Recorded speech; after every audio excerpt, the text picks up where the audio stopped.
Video games in 2026, where they will be at in 2028, in a few years from now, 2028, 2029.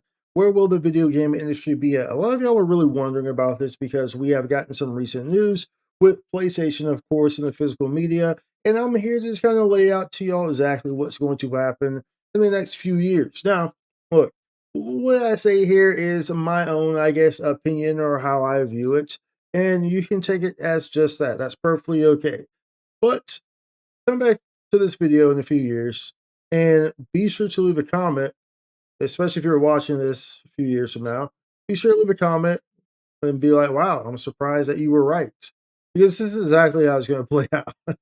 Let's dive into this whole dynamic, talk about PlayStation, Nintendo, talking about Xbox, and as well as the Steam machine, PC, of course, and really put into scope how this whole thing's going to play out.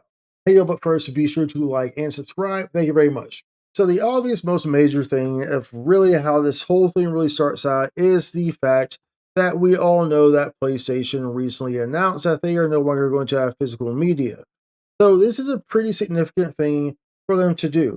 And first, let me explain why this is so significant and why this is so foolish. To really understand this, you have to understand that Sony Entertainment or Sony Interactive Entertainment, which is the part of Sony that covers PlayStation, moved to California back in 2016, I believe it was. They moved their headquarters from Japan to California in 2016. That's when we started to notice all the weird things going on. We're not going to get into detail there. But nonetheless, let's fast forward to today.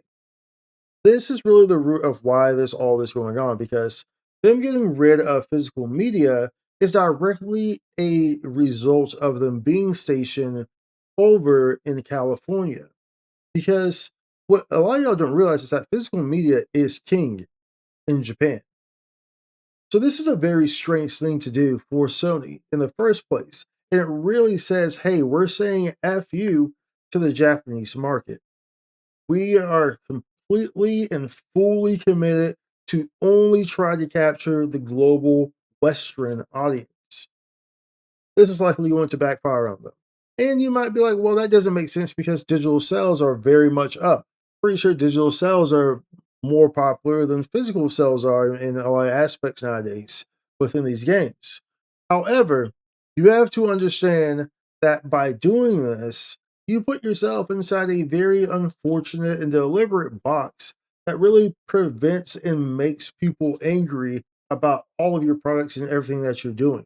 Even if people were getting your stuff digitally and they weren't really physical people, the fact that you are so committed to making this not an option really highlights how you want people not to own anything.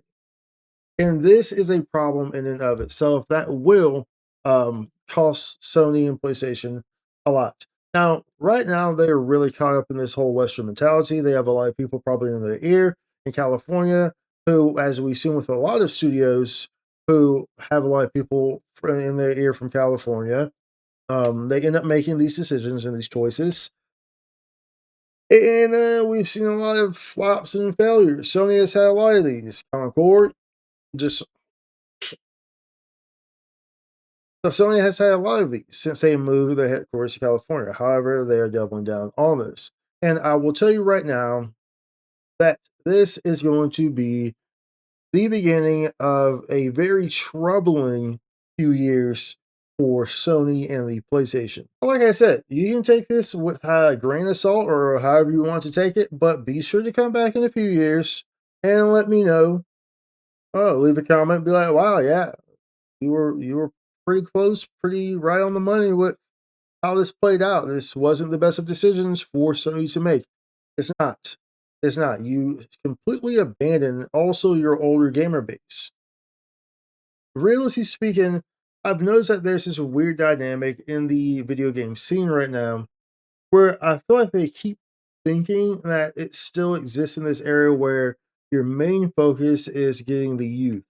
What the game industry has to understand is that the industry has very dynamically grown, and as it's grown, the age base, the player age base, has grown with it who are still playing these games.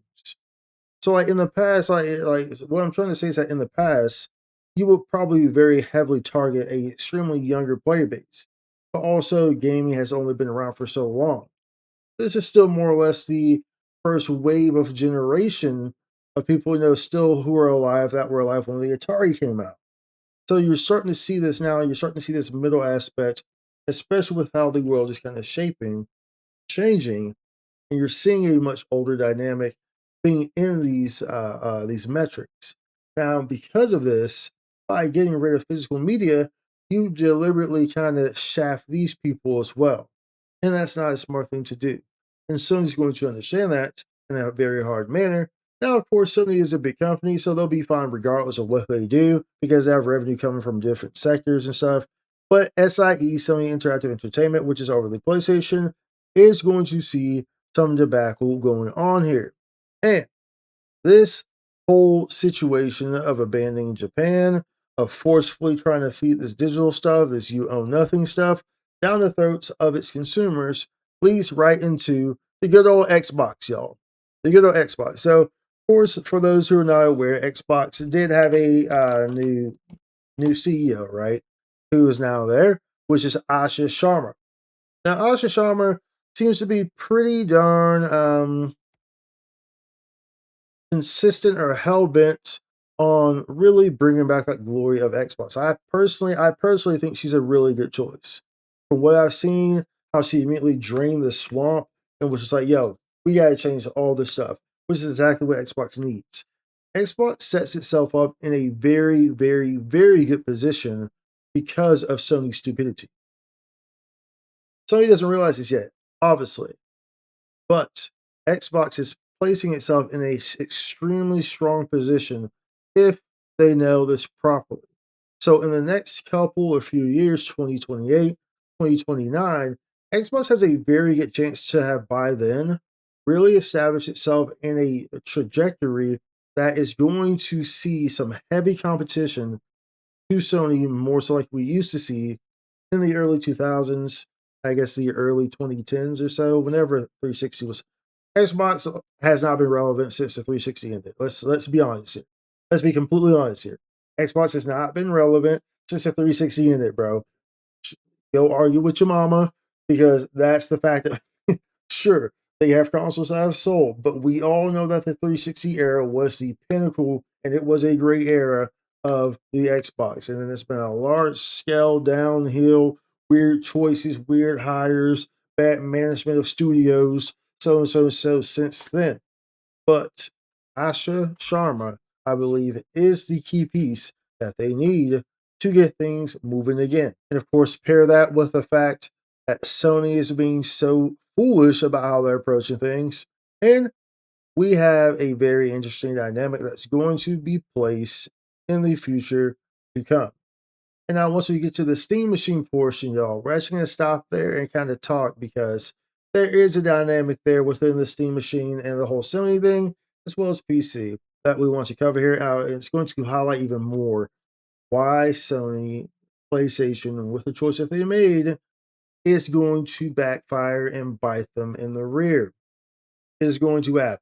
We'll talk on the Switch next. Now, the Nintendo Switch 2, there's actually really nothing to say here in regards to the Nintendo Switch 2 because the Nintendo Switch 2 is going to succeed regardless. It's Nintendo, they stay in their own lane. That's what they've always done. They've been around since literally the 1800s. I believe it was founded in like 1888 or something like that. They've been around for a very long time, for over a century, well over a century. And that will continue to be the case because Nintendo plays in their own lane. Not much to really talk about here. Nintendo Switch 2 will be just fine. It will sell just well. There'll be new games for it, new main IPs, your Zeldas, your Marios, all the above. All those will come. Nintendo Switch 2 will be just fine. It will be perfectly okay. Nothing to talk about here. It's a non-factor because they play in their own lane. That's what they're very good at doing, is playing in their own lane and not really caring what's going on around them. And that's why they've stayed successful because they play by their own set of rules. Love them or hate them, Nintendo's consistent and they've been around for over a century for good reason and they've stayed profitable. Now that brings us to the Steam Machine. Now this is a largely anticipated console or machine or whatever you really want to call it. It's a largely anticipated playing utensil a largely anticipated piece of architecture that's going to be sitting on your desk, and it will perform mediocrely. But the thing about this is that it's going to directly impact the Sony markets. Why this is because this is going to bring in PC as well. There is no reason. Matter of fact, let me move this. That's how I can say it to you in your face. There is absolutely no reason why anyone would want to buy a PlayStation when you have a PC as an option, and you have a Steam machine as an option. These are both digital options, right? There is no reason why someone would willingly want to buy a PlayStation, even though it's a bit cheaper. There's no reason why anyone in their right mind would buy a PlayStation that does not have physical copies, only has digital, when you have the option of either a PC or a Steam machine. That does not make practical sense. Sony is shooting itself in the foot by doing this. Literally shooting itself in the foot by doing this. Now, Steam Machine is obviously going to sell. There's no doubt about that. However, of course, Steam Machine is going to sell more so primarily within the West, as Steam is not as big of a platform outside of the West, obviously, right? It's not as big as use, but it's not as big, especially in some like East Asian countries or whatnot. But it's not as big of a platform. So you're looking at a heavy West generalized market, which is also what Sony is looking at because by abandoning physical media, they directly are saying F you to Japan, to these East Asian countries who really love physical media. So now you're playing directly to the hands of each other. Your Steam machine, your Sony, your PC. Quite frankly, Sony loses on that every time because a lot of things are now multi platform. Sure, you have your exclusives, which Sony's going to have. Of course, you're going to have those. But realistically speaking, are those going to drive and sell these consoles, especially with a lot of the type of controversial things that we're seeing in some of these games nowadays, and their heavy, um, deliberate choice and decision to really heavily follow these Western trends,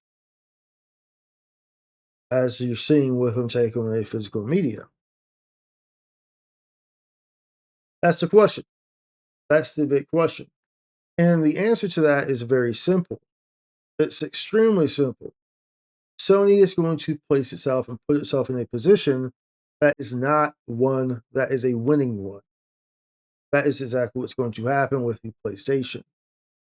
Now, now, will this curve itself? Will this fix itself in the next generations of PS6? Who knows? If they pivot or do something different or something drastically changes or some sort of AI, something happens that just really changes the whole entire scene. But realistically speaking, pairing Sony, or to make this easier, pairing all the digital platforms, PC, Steam Machine, and now PlayStation is very obviously the weakest option out of all three of those by a landslide. Very obviously the weakest option. So that brings us to the PC. Now, the PC, of course, is a no brainer. The PC is going to remain the PC, just like the Nintendo Switch. As I said earlier, the PC is something that is by far always the best option. It plays in its own lane, essentially, because it is PC. It's used for multiple things, not only for gaming. It's a PC. I shouldn't have to explain this more than I'm explaining it right now. It's a PC, okay? Plain and simple.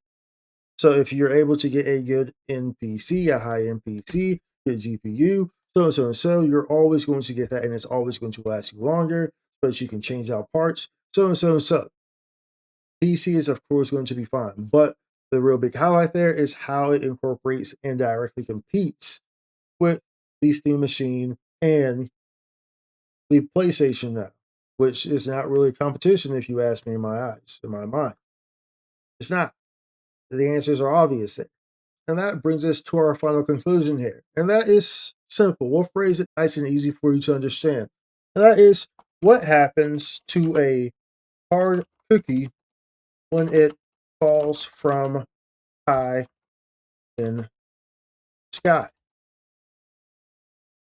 Let's see what's generated as a response to us. When a hard cookie falls from a high altitude, the primary physical outcome is that it shatters or crumbles. We can zoom in, yo. So it shatters or crumbles upon impact with the ground. Because hard cookies are brittle and lack structural flexibility, the kinetic energy from the fall causes them to break into multiple pieces rather than remaining intact. This is a great metaphor to what is going to happen to Sony PlayStation. They are a cookie. They are sweet. They're delicious. They have been great for as long as time can tell and as long as history has allowed us to remember. But this decision is going to make them fall high from the sky. And as a result, they will shatter or crumble upon impact with the ground. The ground is metaphorically speaking, of course. The ground is, I guess, in this situation, time. They will shatter or crumble into pieces, to different fragments, by this decision that they have made. And as a result of it, a new gaming landscape will present itself in a few years 2028, 2029, 2030. A new gaming landscape will present itself. That's exactly what's going to happen. Now, the biggest question here is, can Xbox take advantage of this scenario and really highlight it and really, really push and take this window and become something greater than what they have been for a very long time because they've been complete garbage. Said what I said. Said what I said. That's the biggest question. But only time can tell how this answer will shape out and how it will be delivered. But one thing's for certain, and that is that even if Sony thinks that this whole physical deal is not as big as people are making it out to be, and that will just brush over, the fact of the matter is that it will have a lasting impact on their company, on their PlayStation division, on their SIE division. It will. And they will feel it. And they will likely regret it. However, right now, they are hell bent on believing that is not an issue. And I can't blame them, like I said, for good reason. Because technically speaking, the data shows a very high uptick in digital purchases. Pretty sure it surpasses physical by a good amount. A good amount. So I can't blame them. But these are things right here where it's beyond just looking at A and B, just looking at the numbers. In situations like these, it's not just the numbers, it's also the consumers. And that is a variable which they are very poorly accounting for. They very poorly have been accounting for Concord. So we know where their minds are going with this. We know that they're struggling to understand or account for the consumer. They struggle to understand what the player base actually is. Instead, they only are looking at what they want the player base to actually be, even though that's not the reality of the matter. And such, in a few years, we will see a different shift in video games. Some will remain the same, Nintendo will be there, PC will be there. Those aren't going anywhere. Hate them or love them. They're not going anywhere. They will be successful. But the real thing to look out for here is how this Xbox and PlayStation thing is going to play out. I think it's going to be worth looking at. It's going to be worth looking at. Anyway, y'all, comment down below. Let me know what you think about all of this. Let me know what you think, how it's going to shape out, all the above. And be sure to like and subscribe, turn on those notifications. And I will see y'all in the next one. Much love. Have a great day, week, whatever, and happy gaming. Out. Spike content.